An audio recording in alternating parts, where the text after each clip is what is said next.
What's going on, y'all? Welcome back to the channel. I am Jay, and this is Jay's Life Out Loud, a channel about nothing, but it's about something. We are still here in Dar es Salaam, Tanzania, Africa.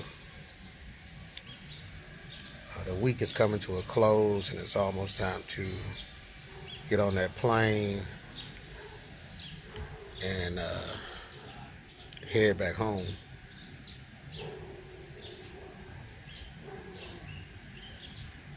Just had me a little breakfast.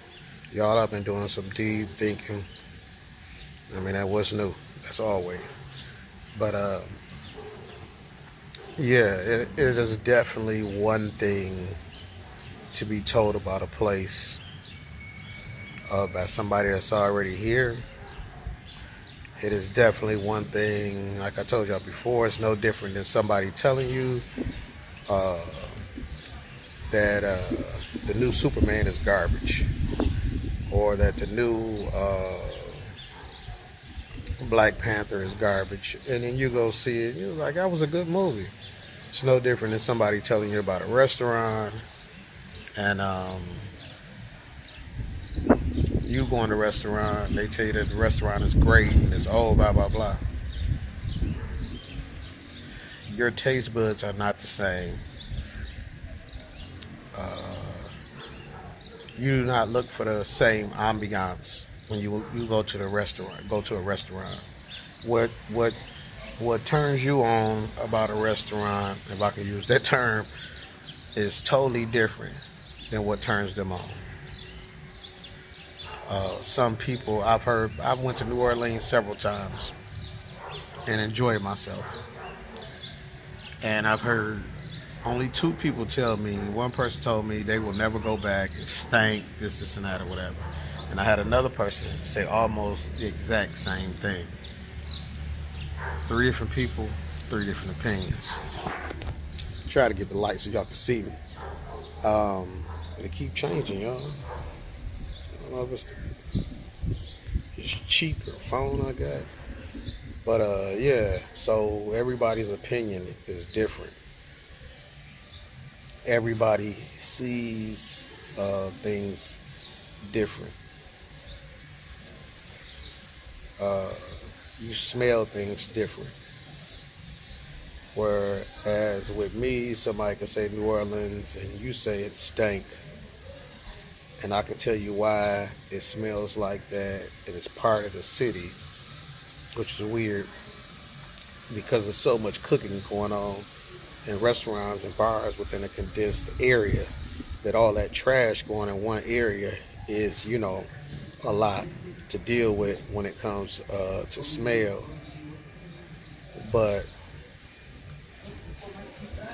to get back on subject, is like you can tell somebody about a place, but until you get there and you put your feet on the ground, until you get there and you smell the smells, you see the people face to face. When you in a crowded area, you can bump into people and you get the real smell. When you sit down to eat, you see what the customer service is like, even though you've been told this, and that. It's one thing to be showed somebody riding a tuk-tuk or a pajaji, whatever you want to call it, versus you actually being in there. I'm pretty sure some of you have never ridden on a motorcycle, but it looks fun. But you don't know how fun it's going to be until you get on there. You don't know if it's going to scare you to death, or you never get on one again, or whatever. Okay, I'm laying my bases.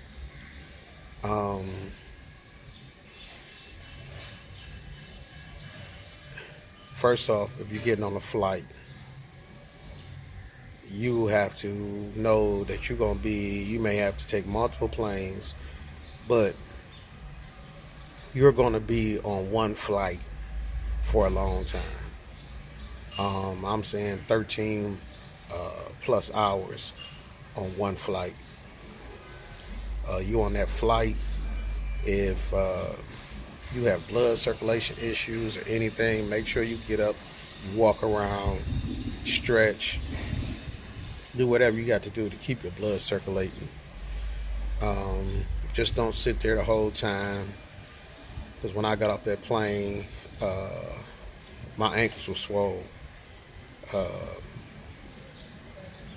I'm not gonna say I'm the healthiest person either, but you just want to watch for that. You definitely want to keep your eyes and ears open to check times for your next flight. You want to make sure that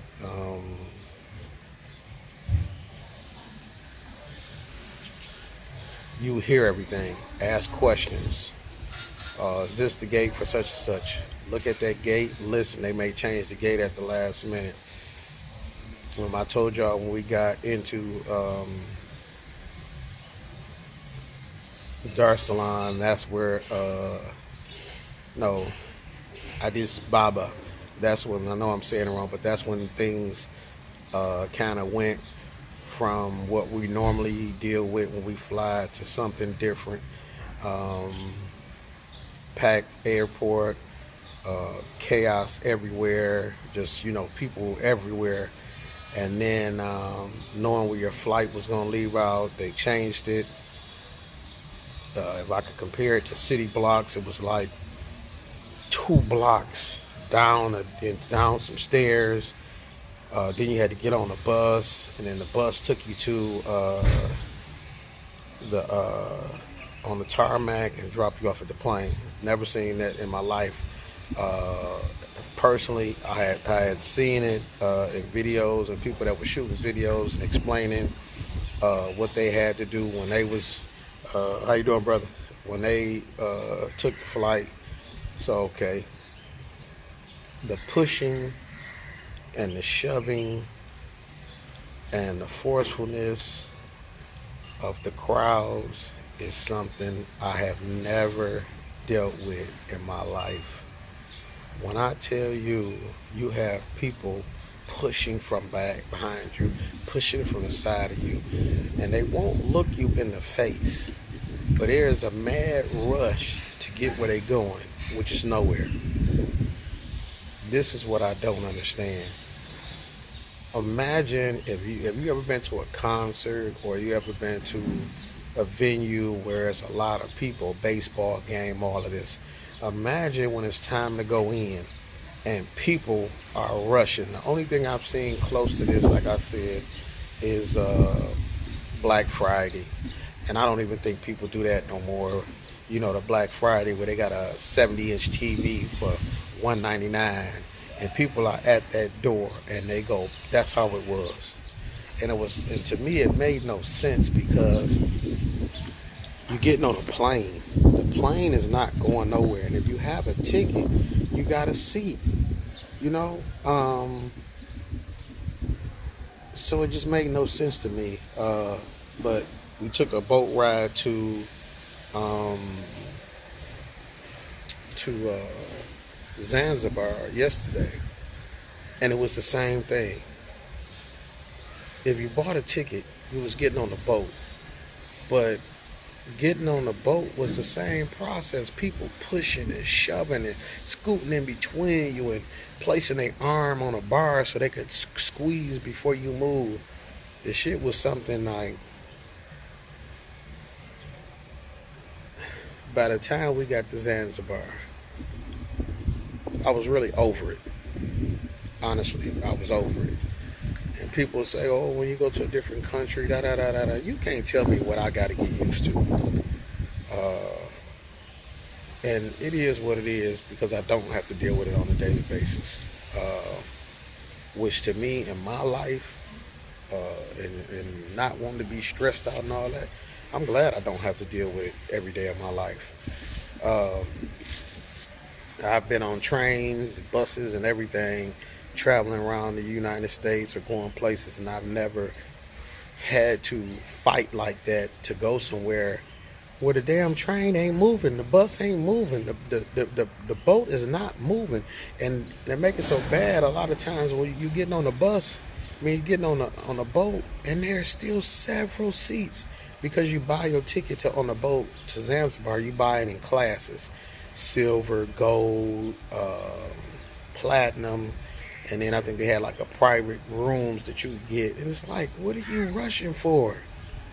Like, make it make sense. But it is what it is. So um, that's what you can expect when you land uh, in Addis Ababa. And was it as bad? I don't.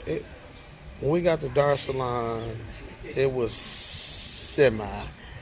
It wasn't that bad. Put it this way: before we walked away, everybody else was gone already. We was trying to figure out which way we had to go, this and that, get our visa, uh, which you have to.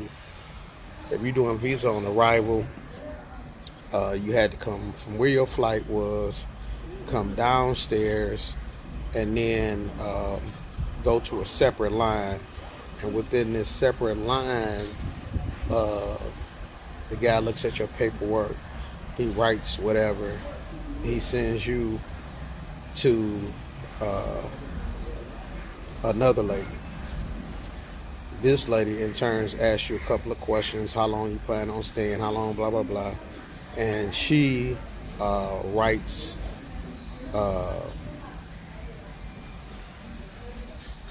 how many days the visa is. So when I told her we would be here for 14 days, she gave me a 90-day visa with multiple entry. So I'm waiting on my wife before we have to go to the bank, which is like right behind her, a couple of feet behind the lady that does this, or the person that does this. And excuse me, right behind, I waited on my wife. My wife walks up to me and she's like, how many days did she give you? And I was like, 90. She was like, that's weird. She only gave me 30. I don't know what that was about. I don't know why the lady did that, but it was what it was. It is what it is. So then you go to the bank. You give them your information. You give them your visa and the car stuff she gave you. And you pay your $100 American money, USD. You can also, right there, exchange money. So we came in, I didn't know how much to change over. So me and the wife just did 400. 400 was like 960,000 T shillings. So after that, you go through security, which security checks everything again. They look at your paperwork. They take the little paper out of there and stamp you, send you on your way. After that, and this airport is not like it doesn't, like most airports, when you go to pick up your luggage, you got to go downstairs, wherever, This one is all one floor once you get in. So you walk through those gates, you go right over to the carousel. We went over there. My wife recognized her luggage, her bag, so mine just happened to be right next to it. Got that. Before you leave the airport, you have to take your bags and put it through another scanner before you can leave the airport. Now, I must go back. When we got off the plane, when you get on the plane and you're on that last flight coming into Dar es Salaam, keep that ticket. Keep that ticket. Keep the big one and the little one. Have it out when you land. Somebody's going to take the big ticket. That little ticket, that little piece, do not throw that out. Keep it out when you go through, because once you come downstairs, you're going to go through security right there. They're going to ask for that. Then you're going to go to the person and tell them, why you here, blah, blah, blah. They're going to do their thing. They're going to pass you off to the person that does the letting you know how many days your visa is. Then they're going to send you over with a receipt to pay for your visa. Then you're going to go through another security. They're going to check you, stamp you, send you out. Then you're going to pick up your luggage, put your luggage through a scanner, pick it up on the other side. Then you can head out the airport. For those that are first-time travelers, if your cell phone company does not have coverage here, you are going to need to get either a SIM card or the hotspot. It's a little box. If you watch the previous video, it showed what the hotspot is. You're gonna take that. You're gonna go to Vitacom. When you walk out of the airport, you look to your left. You're gonna see Vitacom right down there. You walk down there, and you can either do either or. I will say this: there are going to be a lot of people offering you rides soon as you come out of that last security spot of checking your luggage. They're going to be standing right there as soon as you open the door. When I came out, I believe it was like 3 or 4 guys right there waiting. Some, I'm just talking about my experience. Some were very, on it, and other ones were more laid back. The laid back guy, once I told the one guy I didn't want to ride, and I was asking for a Vitacom, he just was like, down there. So I'm like, whatever. So I started walking. The guy that was calm, he came over and he told me, no, brother, you have to go out the airport, make a left, and it's right down the street. So I'm like, thank you, brother. He ended up walking us down there. And I've heard about this several times. If they walk you or show you anything, they want a tip. Now, you may feel like, oh, I shouldn't have to tip you just for helping me. You're wrong, because they're out here to make money. If you just think about any city that you go to, how sometimes you get to that city and you don't know what's what. I was told to download the app Bolt once we got here, but I suggest you download it before you get here. That way, when you go to the airport, you get out, you can go to Vitacom or whatever it is, the cell phone place that's right in the air, right down the street, or in the outside the airport. As soon as you walk out, ain't a long walk either. Go down there. You can either take an old phone, put a SIM card in it, and use that phone as a hotspot, or you can buy a hotspot and use that for however many phones that you have. I have to be honest. Y'all pretty sure y'all heard it in the last video. Before I came, I did a consultation with T3andMe, which was very helpful. I got a lot of information for it was like either $40 or $60. I mean, a lot of information. I was able to ask questions. This damn mosquito bite itching shit. Before you do the consultation, have your questions ready. You may want to give yourself a couple of days so you don't forget any questions.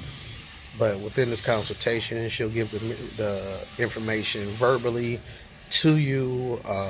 You will be doing a one-on-one with Siobhan from T3andMe, and all your questions will get answered. Even questions that come up later, you can email her, or if she gives you her WhatsApp number, you can ask questions. After the consultation, she will also send you papers, or she will send you I think it's a PDF file. Well, she will send you all the information she told you. so you can have it on hand to go and reference it whenever you need it. Uh, it was worth the money. She told me a lot of things that were necessary. So you can go to T3 and Me on YouTube, set you up a consultation if you need it. It's worth it. So, like I said, the one guy walks us down to uh, the cell phone place. We go in. I think a SIM card was like $30 to $40, something like that. And then the other thing that we got was that black box, which is it works as a hotspot too. I ended up paying like 102, 112, something like that. I got the highest minute package they had, and plus the actual unit, and that came up to 102, 112, something like that. We've been straight since we've been here. I would say when it comes to that little box, keep it charged. And this is something my wife pointed out. When you get to your hotel has internet, turn it off. Make sure you turn it off. Get used to doing that, plugging it in. If you get to a place where you're having dinner or lunch or breakfast and they have Wi-Fi, you can turn it off, leave it on, whatever. But you want to know that when you out and about, uh, that thing is charged. Also, get you a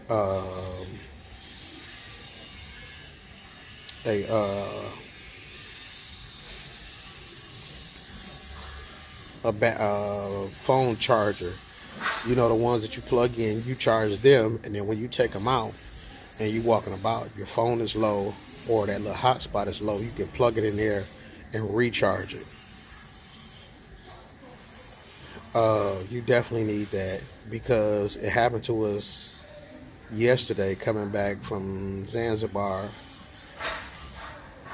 We have been using the hotspot all day long, and we didn't get back from Zanzibar off that boat till like 5 something. Got off the boat, tried to turn the hotspot on, it was dead. Couldn't use Bolt, because the reason I say download Bolt is just like, uh, excuse me, it's just like what you call it, Uber or Lyft, but it's their Uber or Lyft. So you download the Bolt, you can pay cash on it, use cash, but it'll be the price that's on the app. Or you can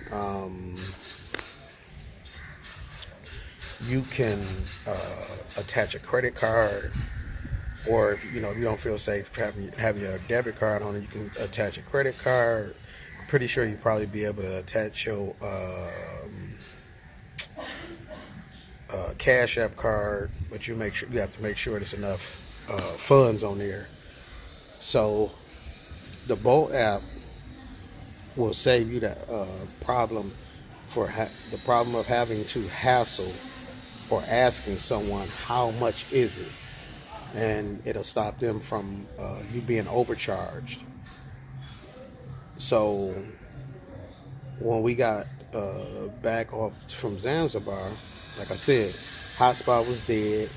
We had to flag a tuk-tuk down, or Bajaji, however you want to call it, flag Bajaji down. And I asked him how much back to, where we're going. He said 15. Which leads me to another thing. Y'all should be writing this down. XE exchange rate. The XE exchange rate allows you to put the American dollar in and see how much it is in shillings, so you'll know how much you're paying exactly. So it was 1,500, and I remember coming there, I used the Bolt, and it was about the same price, maybe even a little bit higher. So I'm like, bet, run that. He shot us to the hotel. So download the Bolt app, XE, currency exchange. Uh, it's another app you can use when you're here. If you're at a hotel and you don't want to leave, or you're somewhere, or your Airbnb or whatever the case may be. It is called Picky. I think that is. It's a blue app. It'll show up. You can order food on there from different restaurants all over Dar es Salaam. You can order from the grocery stores. You can even order appliances. I saw massages on there. I haven't used the app. I went on there, downloaded it, but still haven't used it. I might try to use it before we leave just to see. But those are some of the apps that we downloaded. But that Bolt and the XE currency exchange are definitely a must, because on the Bolt it'll come up and it'll show you. I might try to edit this video and show you how it goes. But on that Bolt app, it'll come up. You put in where you at. Make sure that that top thing that says where you at is the right address. You put in where you at, then you put into where you're going, and then you can pick between I forgot what they call it, motorcycles, a car, or the pajaji or tuk-tuk.